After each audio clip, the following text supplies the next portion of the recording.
Hi, welcome to this video entitled Bonus, Seeing Emotional Triggers as Gifts. In this lesson, we're going to talk about why emotional triggers are gifts to us and how to see them as God's gift to being able to get our hearts healed from the woundings, pain, hurts, and disappointments we feel in life.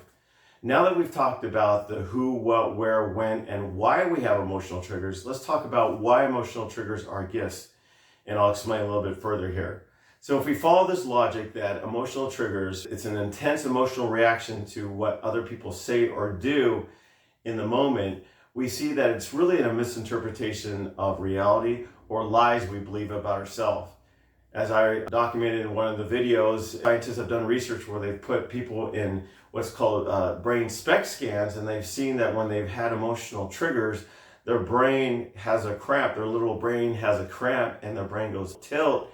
And so what they're seeing in reality and how their body is responding is completely different. There's a default there.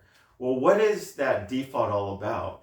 Well, if we trace that back, all the way back to Adam and Eve and the knowledge of good and evil, we see that when Satan lied to Adam and Eve, particularly Eve, he went up to Eve through the snake and said, did not God say that you would know good from evil?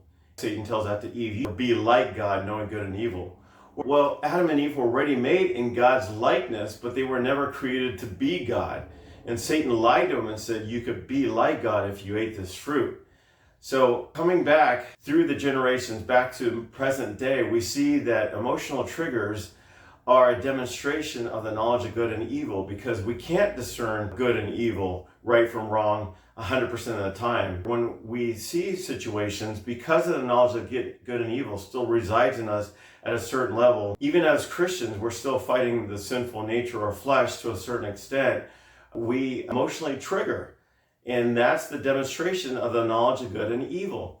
And so we see here that when we trigger, God has created our bodies in such a way that we can feel pain and feel emotional pain when we trigger. And so that is really the plumb line. So if we're triggering, we can take that as a plumb line all the way back and say, where was it in childhood that there was something remotely that happened like this?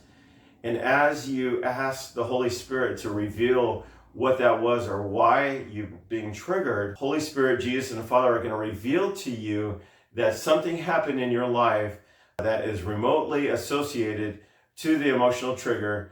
And so when you can find that out and find out what that emotional trigger is, then you can run to Jesus through inner healing, counseling, deliverance, and say, Jesus, I need my heart healed in this area. I need healing. I feel emotional pain, hurt, shame, disappointment, whatever the negative feeling is, so that when you can get your heart healed, your soul will be sanctified. And that's really what the sanctification process is, getting our mind, will, and emotions, or our soul healed, so that we can flow and fulfill our purpose, calling, and destiny. So because we won't be believing the amount of lies that we once did. So when we run to those areas and ask Jesus for his healing to come in through and to heal our hearts through time and space, then we can see that our hearts are getting more healed and we can flow with our significant others much better. Thank you so much. We'll see you in the next video.